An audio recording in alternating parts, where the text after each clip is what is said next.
ফ্যামিলির কর্মসংস্থান ফিরিয়ে দেন।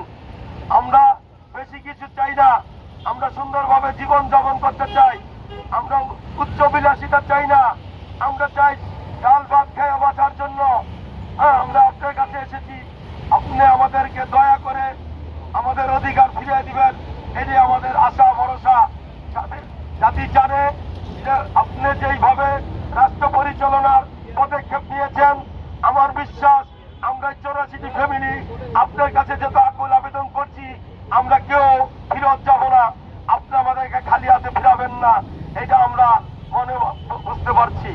আজকে মাননীয় প্রধানমন্ত্রী আপনার কাছে আকুল আবেদন, আমরা অনেক অভাব অনটনে জর্জরিত, তারপরেও রাজপথে ছিলাম। এই আওয়ামী লীগ 15 বছরে 7 বার জেল খাটিয়েছে। আওয়ামী লীগের বিপক্ষে, বিএনপির বিপক্ষে আমার সামনে কেউ কথা বলার কোনো সুযোগও পায় নাই।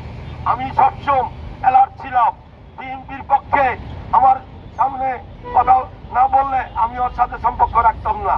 কিন্তু আজকে আপনার সামনে আসছি, আমার জীবনে কোনো আন্দোলন সংগ্রাম মিস নাই, কোনো প্রিয় জানে। আপনার কাছে অনুরোধ, আপনি আমাদের রিজিকের মালিক আল্লাহ, আপনার উচিলায় আমরা যাতে 84টা ফ্যামিলি যে সুন্দরভাবে জীবন যাপন করতে পারি।